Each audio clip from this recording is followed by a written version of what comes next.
Et pendant la nuit, qu'est-ce qui se passe? Eh bien, c'est Al-Isra. Al-Isra, c'est le voyage. Et Al-Mi'raj, c'est l'ascension nocturne. Al-Isra, c'est le voyage qu'a fait le prophète lors de cette nuit-là. Une nuit. Corps et âme. Corps et âme. Le prophète, alayhi salatu wassalam, eh bien, il y a le plafond qui s'ouvre, il y a Jibril, alayhi salam, qui descend, il y a Al-Buraq, cette monture-là, comme il est mentionné dans Sahih Muslim, qui est présentée au prophète, alayhi salatu wassalam, comme il dit lui-même, c'est une monture plus petite qu'un âne et plus grand qu'une mule. Il a salué Allah. De quelle manière? Eh bien, c'est ce qu'on prononce dans Tashahhud, dans notre prière. Et ici, il dit, Muhammad alayhi salatu wassalam, At-tahiyyatu lillah, Az-zakiyatu lillah, At-tayyibatu was-salawatu lillah. Les salutations pures, les bonnes actions, tout le bien est pour toi, ô Allah.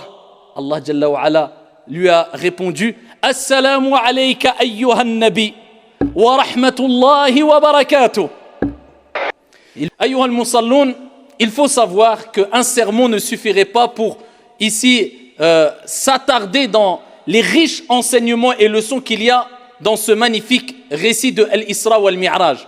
Mais le but ici, c'est de vous donner quelque part l'eau à la bouche, de vous motiver afin de poursuivre ici les recherches sur ce sujet et afin de voir et chercher ce qu'ont dit al-ulama al-rabbaniyoun, les savants, sur ce récit-là. Et quelles leçons ont-ils puisé sur ce récit-là? Donc je vous dis ça tout simplement parce que je réitère mes propos. Malheureusement, je ne pourrai pas vous citer toutes les leçons qui sont très nombreuses et très très riches à travers ce récit, mais je vais vous donner ici des informations afin de savoir et de comprendre de quoi parle-t-on quand on dit Al-Isra ou Al-Mi'raj. Alors la première des choses à savoir, ayyuhal musalloun, c'est que Allah subhanahu wa ta'ala, avant même que le prophète alayhi salatu wassalam, eh bien, rencontre son Seigneur tabaraka wa ta'ala, eh bien, il nous donne une grande leçon à travers cet événement-là. C'est la leçon suivante. Peu importe ce qui t'arrive dans ta vie, peu importe les difficultés que tu rencontres, sache que ton Seigneur a dit. Retiens cette parole, tu l'as déjà entendue, tu la connais peut-être, mais grave-la dans ton cerveau et dans ton cœur. La yukallifu Allahu nafsan illa wus'aha.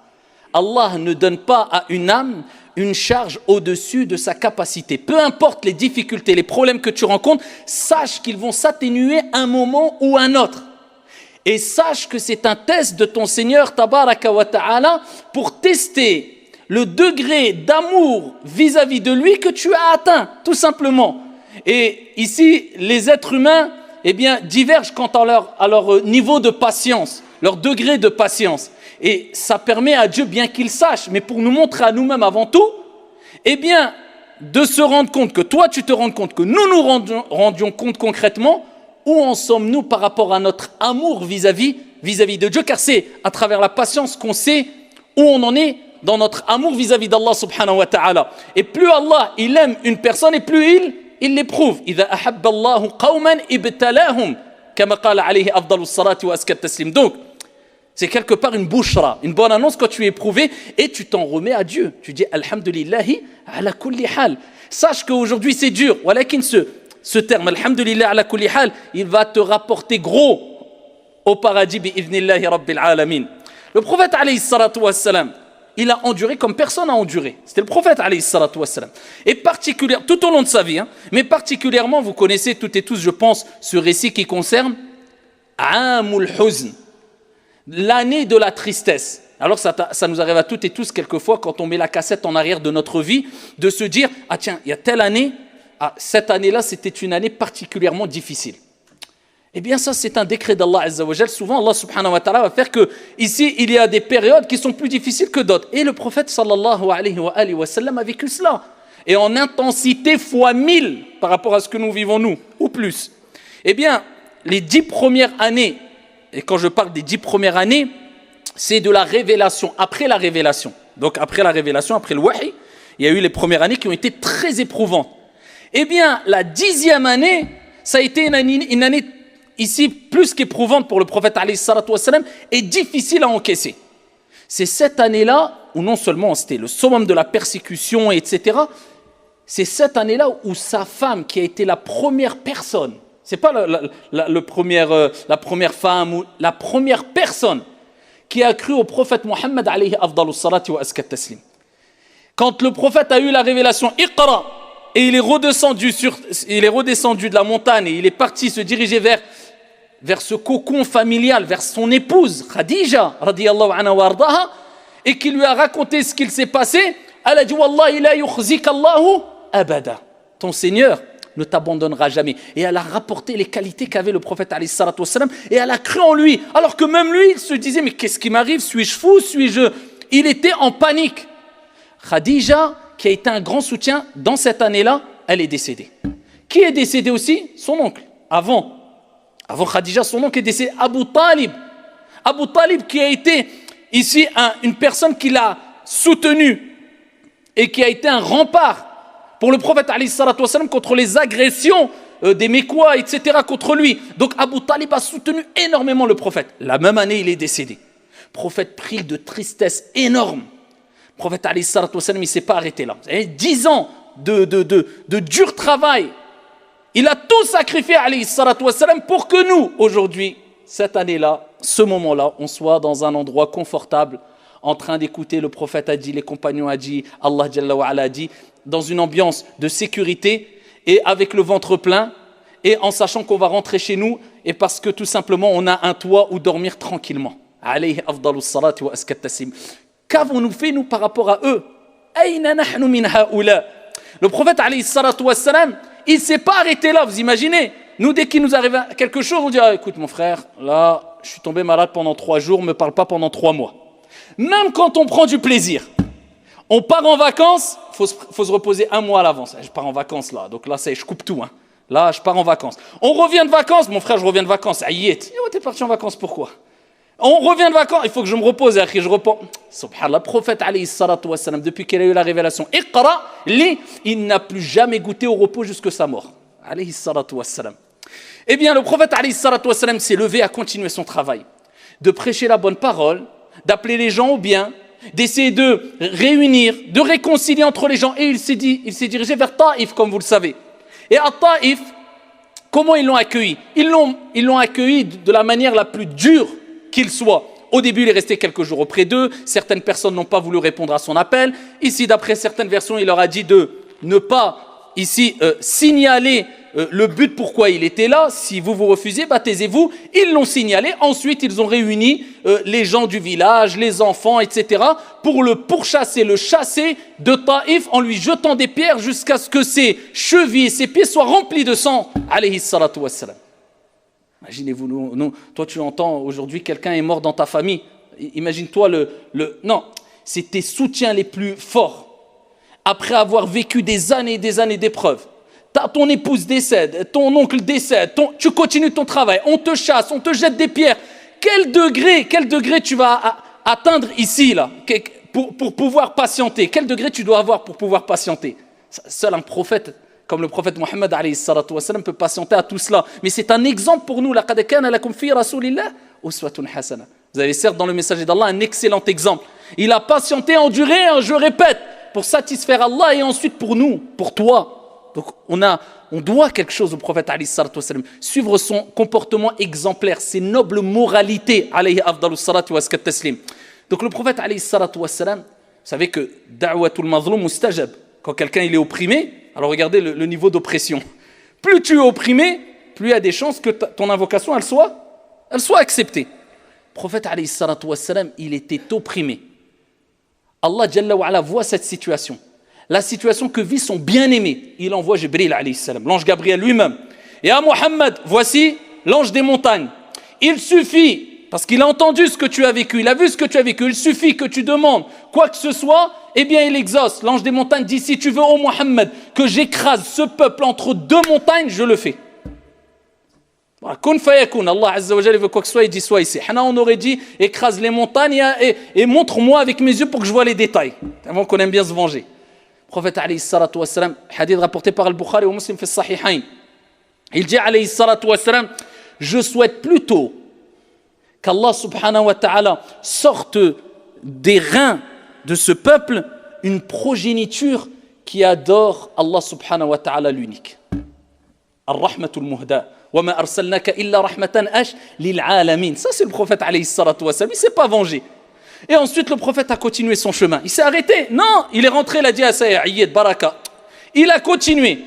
Mais Allah subhanahu wa ta'ala, il t'envoie des signes quelquefois pour te rappeler que tu es sur la vérité quand on ne peut plus. Allah, il ne te laisse pas. La yukallifullahu nafsan illa wus'aha. Il passe dans un endroit, alayhi salatu wa salam, il se pose et il lit le Coran. La parole d'Allah, kalamullah azza wa jal. Oui, qu'il a été envoyé qui à Taïf pour qu'ils écoutent, pour qu'ils reviennent vers la vérité. Ils n'ont pas écouté. Est-ce que ça s'arrête là? Est-ce que parce que les gens ne t'écoutent pas, tu t'arrêtes? Abadan. Toi, il t'est demandé de transmettre. Il ne t'est pas demandé d'imposer à qui que ce soit, de vouloir écraser les gens avec ta conviction religieuse. Toi, Allah, il dit au prophète, wa ma alayka illa al-balagh. Il ne t'est demandé que de transmettre. C'est tout. Tu n'as pas à imposer quoi que ce soit ou te dire, ils m'ont pas écouté, j'abandonne. Non. Le prophète, il a continué à marcher. Il fait halte dans un endroit, il récite le Coran. Les humains n'ont pas voulu l'écouter, mais les djinns l'ont écouté. Donc, ne te dis jamais, ça sert à rien ce que je fais. Abadan, tu ne sais pas. Wallah, peut-être 10 000 personnes vers qui tu dirigeais le message ne vont pas t'écouter. Une seule personne va écouter et à travers le message que tu as donné, eh bien, il va prendre des leçons et être profitable à 100 000 personnes. Allahu a'lam. Toi, transmets. Le reste, c'est Allah qui s'en occupe, incha'Allah ta'ala. Toi, il t'a demandé quoi? Il te demandait de planter les graines. D'accord? Et c'est Dieu qui fait pousser ce qu'il veut. Et plus tes graines seront bonnes, ou dis si tu veux, plus ton intention et ta conformité sera bonne, et plus les récoltes seront bonnes. Et certes, Dieu a dit vrai quand il dit l'être humain n'aura que ce qu'il a semé. Ça dépend de ce que tu as semé. Toi, tu dois être sincère et conforme. Ce que les récoltes qu'il va avoir, ce n'est pas ton problème. Peut-être ça va venir dans 1000 ans, tu ne seras même plus sur la terre. Eh bien, le prophète continue son message. Tout le monde, ils n'ont pas voulu. Ils n'ont pas voulu répondre à son message, l'écouter. Eh bien, pendant qu'il lit le Coran, il y a des djinns qui se sont approchés. Ils ont entendu cette parole et en masse, ils s'approchent du prophète alayhi salatu wassalam, ils repartent vers leur peuple en étant des croyants, en adorant un Dieu unique, en disant « Inna sami'na Qur'anan ajaba » On a entendu un Coran extraordinaire, étonnant. Et ils ont cru en Dieu et ils se sont convertis, ils ont embrassé l'islam. Alayhi afdalus salatu waskat taslim. Donc ne désespère jamais. Si les gens en face de toi ne t'écoutent pas, dis-toi dans ta tête, tant pis pour eux. Toi tu as transmis, ça viendra d'autre part. Si tu es sincère par contre, si tu es sincère. Et si tu es conforme dans ta prédication avec sagesse, avec douceur, avec science, avec clairvoyance, wa illa, sinon tu perds ton temps, tu te fatigues pour rien. Le prophète il continue.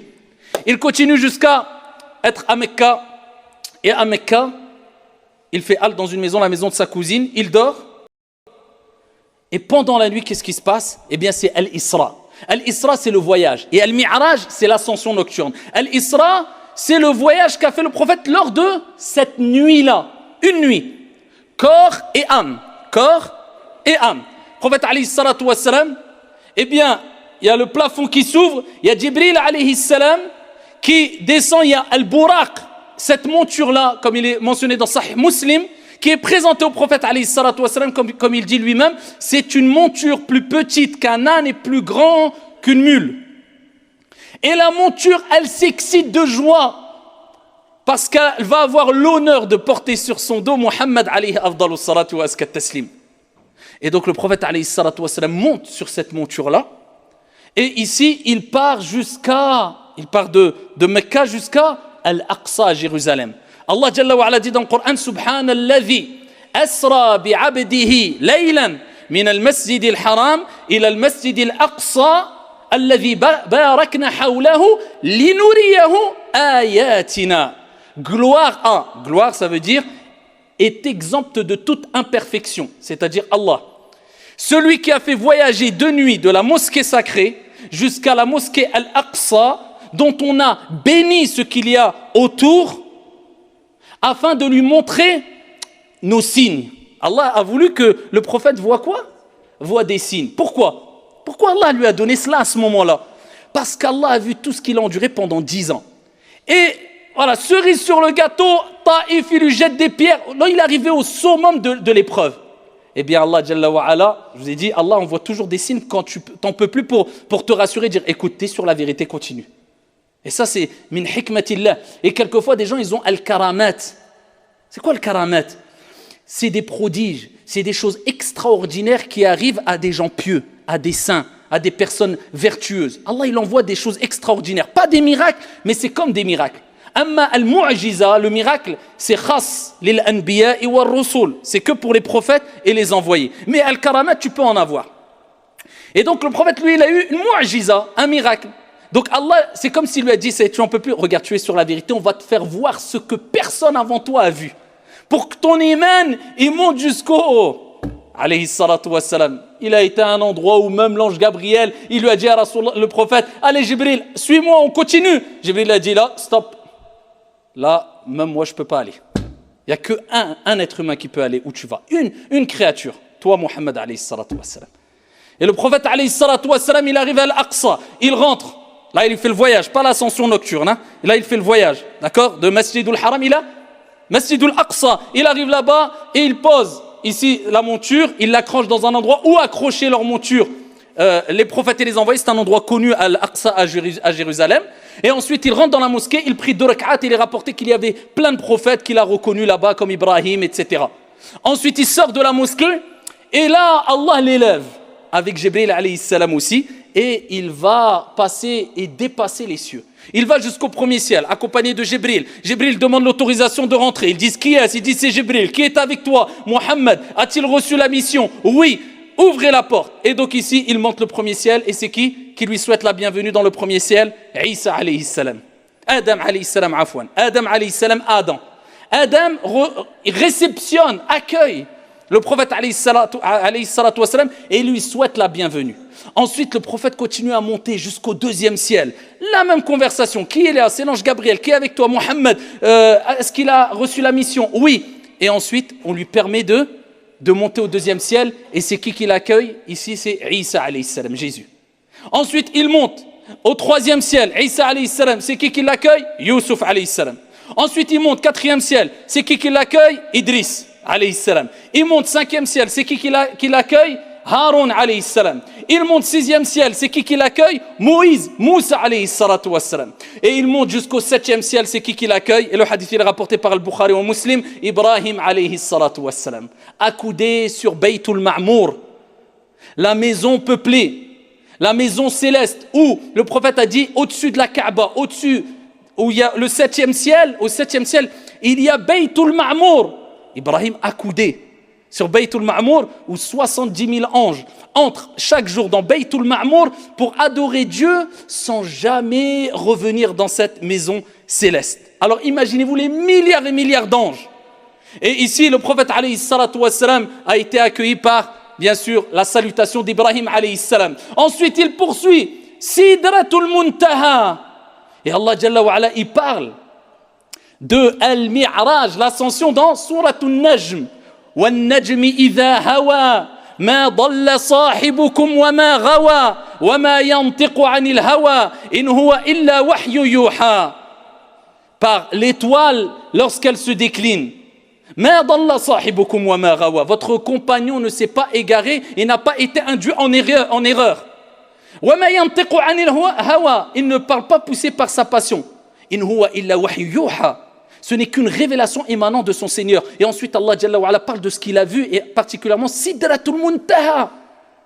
Le prophète, alayhi salatu wassalam, lors de ce voyage, lors de cette ascension nocturne, et ça nous rappelle que Allah a fait le filtre. Parce que quand le prophète a raconté tout ça, il y en a plein qui ont dit, c'est un fou ou c'est un mytho. Et seuls ceux qui avaient une ferme conviction dans ce que Dieu a dit, ce que le prophète alayhi salatu wassalam a dit, sont restés fermés auprès du prophète, car Dieu envoie quelquefois des épreuves afin de voir qui va rester ferme, qui va rester à côté de toi. Et c'est souvent au moment des problèmes où on voit vraiment les vrais compagnons, les vrais frères, les vrais amis. Eh bien, de même, lors de cette grande épreuve, ce grand test de Dieu, quand le prophète a raconté ça, certains ils ont dit non, pour nous ça rentre pas dans notre cerveau, c'est trop, non, on n'y croit pas. Et une grande partie, alhamdulillah, a dit nous y croyons fermement. Sadaqallah wa sadaqa Rasulullah sallallahu alayhi wa sallam.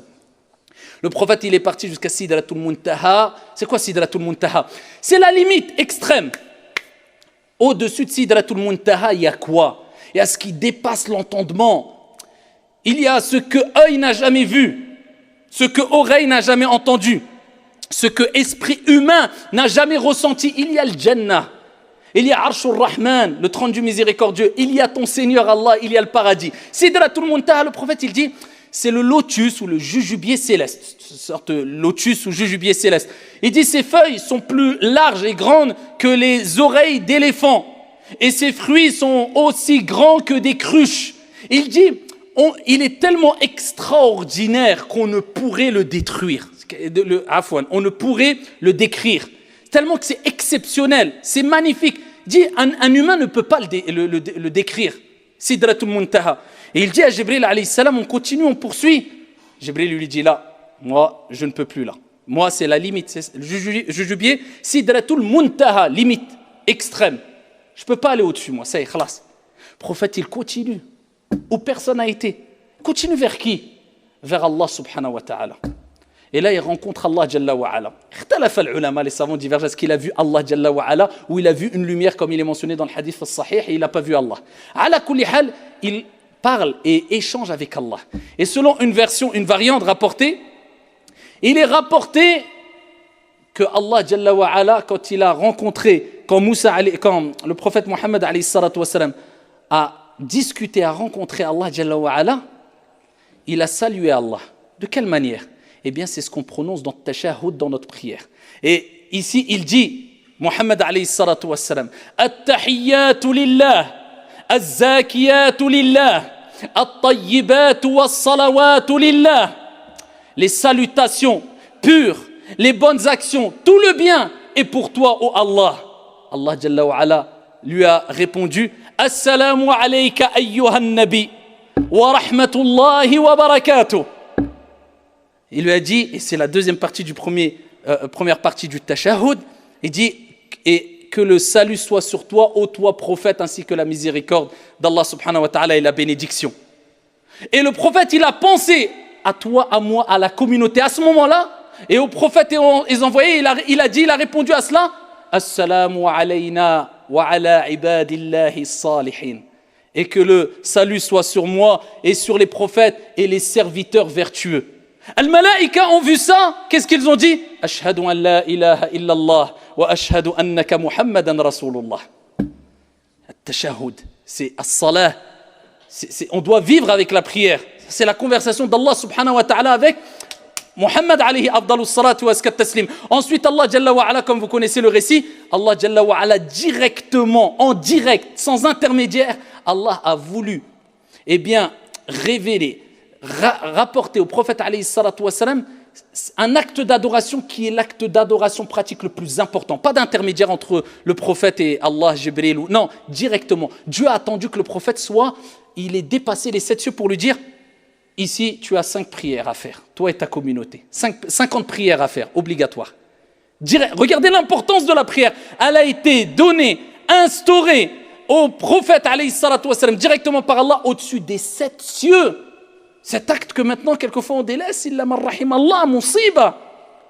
Eh bien, le prophète alayhi salatu wa salam a reçu les 50 prières. 50 prières. Il redescend le prophète alayhi salatu wa salam et il rencontre Moussa alayhi salam. Vous connaissez le récit. Moussa, il dit, qu'est-ce qu'il t'a ordonné ton Seigneur? Eh bien, il a légiféré 50 prières. Il dit, ta communauté n'assumera pas 50 prières. Demande à Allah subhanahu wa ta'ala de réduire.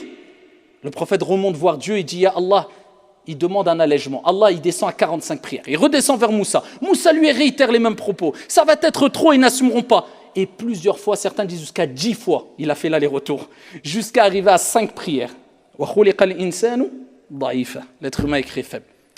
Il a 5 prières. Moussa, il lui a dit, Ya Mohammed, ta communauté, elle n'arrivera pas à assumer 5 prières. Sadaqa Moussa. Et il dit, remonte voir ton Seigneur et dis-lui de t'alléger. Le prophète, il a dit, j'ai tellement eu honte. J'ai tellement hchemt, je dis, je vais encore revoir Allah. Il dit, j'ai pas pu. Allah Jalla wa ala dit, pour 5 prières, les croyants auront la récompense de 50 prières. C'est-à-dire, tu fais 5 prières, tu as la récompense de 50 prières.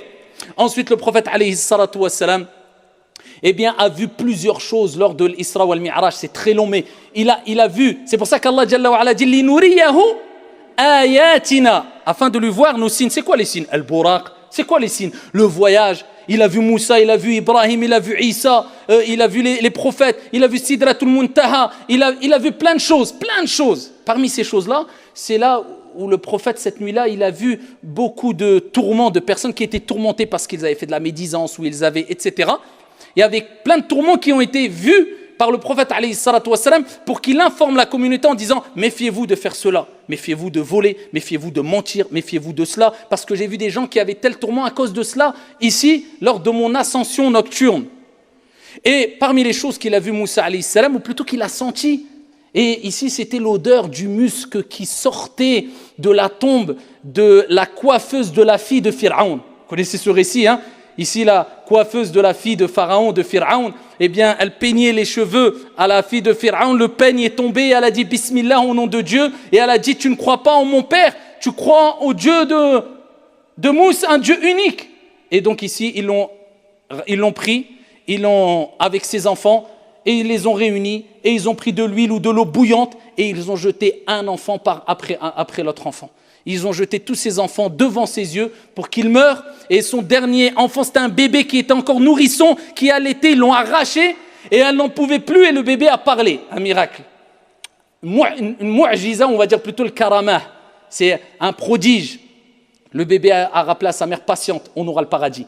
Et ils l'ont jeté et ensuite ici, ils ont tué cette femme-là. Depuis, elle a été enterrée, ses os ont été réunis avec ses enfants dans un endroit. Le prophète a dit, alors qu'il était proche de son Seigneur, l'odeur, je sens l'odeur qui se dégage de la tombe de la coiffeuse de la fille de Pharaon. L'odeur de quoi? Du musc.